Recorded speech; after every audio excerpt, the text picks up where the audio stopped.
देश में 1 जुलाई 2024 से अंग्रेजों का बनाया हुआ दंड संहिता खत्म और न्याय संहिता की शुरुआत हो गई है। क्या मध्य प्रदेश पुलिस इस भारतीय न्याय संहिता के लिए तैयार है? इसी को लेकर मध्य प्रदेश के अलग अलग शहरों से TV9 भारतवर्ष ने रियलिटी चेक कर जाना कि MP पुलिस ना कानून को लेकर कितनी तैयार है। तो देखिए ये रिपोर्ट। देश में 3 नए कानून में बड़े बदलाव किए गए हैं। इस बदलाव को अमल में लाने के लिए प्रदेश के 60,000 पुलिस कर्मियों को ट्रेनिंग दी गई है। दावा है कि इस कानून में डिजिटलाइजेशन को बढ़ावा दिया जाएगा और टैबलेट के माध्यम से FIR दर्ज होगी। इतना ही नहीं, फरियादी भी अपनी शिकायत और बयानों की जानकारी भी ऑनलाइन माध्यम से ले सकेंगे। अब नए बदलाव को लेकर पुलिस भी अपनी जानकारी दुरुस्त कर रही है।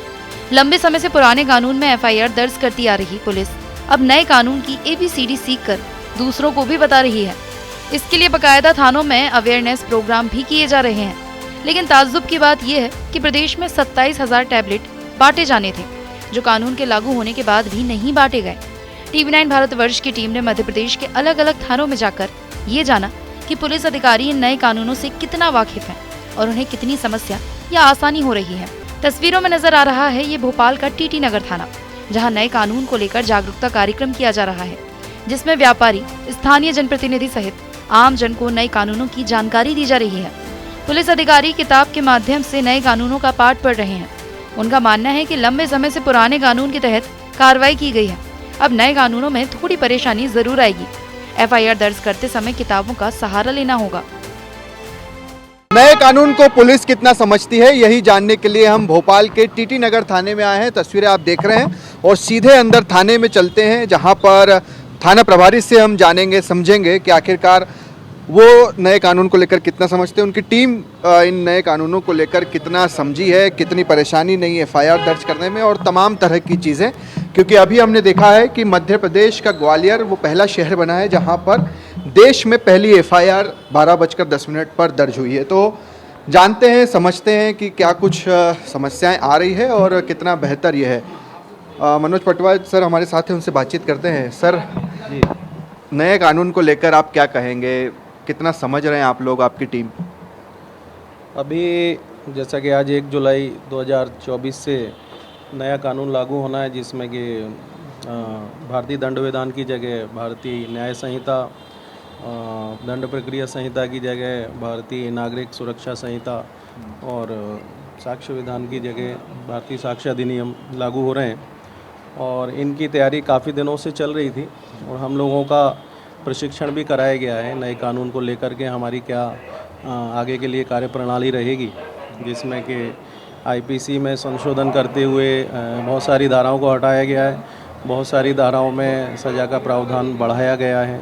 कुल 511 धाराओं की जगह अब 358 धाराएं रहेंगी और नागरिकों के लिए भी काफ़ी सुविधाजनक बनाया गया है इसमें कि ज़रूरी नहीं कि वो लोग थाने पर आकर ही FIR करेंगे, ऑनलाइन भी सबमिट कर सकते हैं। तो ये था राजधानी भोपाल का TT नगर थाना। अब आप प्रदेश की राजधानी से दूर खंडवा के पुलिस अधिकारी को भी सुन लीजिए। थाना प्रभारी संजय पाठक बता रहे हैं कि कैसे नए कानून के तहत मामले दर्ज किए जा रहे हैं, जो स्वीकार भी कर रहे हैं कि नए कानून में थोड़ी समस्या जरूर होगी, लेकिन जल्द ही समस्या को दूर कर लिया जाएगा।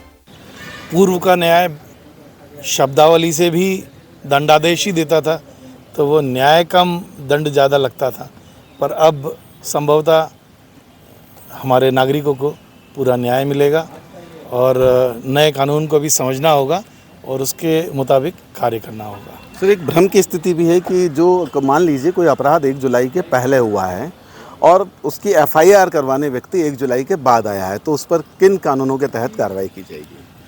अपराध कभी भी हुआ हो, दर्ज 1 जुलाई के बाद हो रहा है तो शुभारंभ हो चुका है नए कानून का, नए कानून के अनुसार ही कार्रवाई होगी। सर, तकनीकी रूप से जो टैबलेट्स है बताते हैं कि अभी 27,000 लोगों को नहीं दिए गए हैं, ऐप जो है डाउनलोड नहीं किया गया है, हार्डवेयर की समस्या आ रही है। छोटी मोटी समस्याएं चलती रहेंगी, काम करना है, काम करने के लिए निकले हैं तो काम करेंगे, कानून का पालन होगा, अक्षरशः पालन होगा और टैबलेट की जगह मोबाइल यूज़ करेंगे।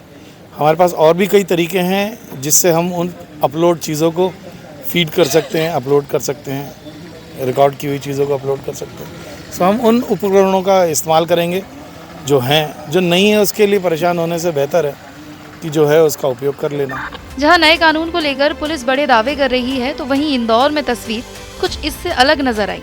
इंदौर के चंदन नगर थाने में फरियादों को सुनने वाला ही कोई नहीं था। यहाँ फरियादी 3 घंटे से अपनी शिकायत लेकर इधर उधर भटकते नजर आए। मौजूदा पुलिसकर्मी ने कहा कि कंप्यूटर ऑपरेटर जब आएंगे तब मामला दर्ज किया जाएगा।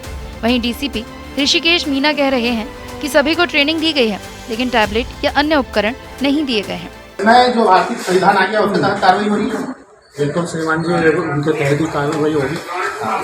ये यहाँ पर कुछ फरियादी बैठे हैं, उनका कहना है कि आधे घंटे से हमारी कोई सुनवाई नहीं। मैं बिल्कुल हो रही ना सुनवाई, बातचीत करी रहे, हमारे वरिष्ठ अधिकारी ने बातचीत करी। एक कंप्यूटर ऑपरेटर आ जाए तो फिर कार्रवाई करो सर। अच्छा, कहाँ गए कंप्यूटर ऑपरेटर? कुछ जाके आ रहा है सर। अच्छा, कोई नई विधान को देखते हुए कोई लैपटॉप या कुछ इस तरह से गैजेट दिए हैं कि इस पर आप शिकायत करो, या इस तरह से कुछ नया लैपटॉप मिला है आपको कि उसमें पूरा लिखा हो, या इस तरह से कुछ अभी तक नहीं, इसका आइडिया नहीं। कंप्यूटर ऑपरेटर ये देख सकते हैं आप, पुलिसकर्मी भी मौजूद हैं। फिलहाल अभी तक इनको जो नए गैजेट्स हैं वो इनको अभी मिले नहीं है। जब हमने भोपाल पुलिस कमिश्नर हरि नारायण चारी मिश्र से हमने पूछा कि क्या सभी पुलिसकर्मियों को टैबलेट बांट दिए गए हैं, तो उनका कहना था कि अभी फिलहाल कुछ ही जगह पर टैबलेट दिए गए हैं, जल्द सभी जगह टैबलेट बांटे जाएंगे। और उन्होंने इस कानून की बारीकियों के बारे में भी बताया। और 1 जुलाई से पहले घटित अपराध में 1 जुलाई के बाद मामला दर्ज होने पर पुरानी ही आईपीसी में मामला दर्ज होगा। अपराधों का मूल्यांकन हमेशा उसके होने की घटना के अवधि पर, समय पर तय होता है। अगर पूर्व की अवधि में अपराध घटित हुए हैं तो पुरानी दंड संहिता का उसमें उल्लेख होगा। कोई भी जो परिवर्तन होता है उसको स्वीकृत करने में थोड़ा सा, सीखने में थोड़ा सा वक्त लगता है, लेकिन इसमें ऐसे कोई जटिल प्रक्रिया नहीं है। प्रक्रिया सहज है। पूर्व में इसका उपयोग किया जाता रहा है। लगभग 10-15% तक ही कानूनों में संशोधन हुआ है, धाराएं बदली हैं, उसके लिए प्रशिक्षण होता रहा है। तो मुझे लगता है कि इसी तरह की कोई बड़ी चुनौती है, बल्कि पुलिस की प्रक्रिया को ज़्यादा, अपराधों से लड़ने की जो प्रक्रिया है वो ज़्यादा सहज और सुगम हो जाएगी। एक आखिरी सवाल सर। वहीं नए कानून पर भी राजनीति देखने को मिल रही है। कांग्रेस सवाल उठा रही है तो भाजपा इस कानून को ऐतिहासिक बताते हुए कमियों को दूर करने की बात कर रही है।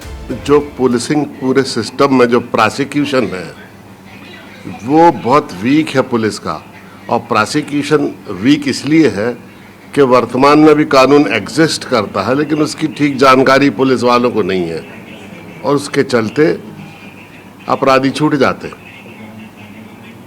बलात्कार के अगर 1000 केस रजिस्टर्ड होंगे तो 5 लोगों को सजा होती है। अभी देख लो, पूरा यही रेशियो चल रहा है। अन्य अपराधों में भी कम और ज़्यादा।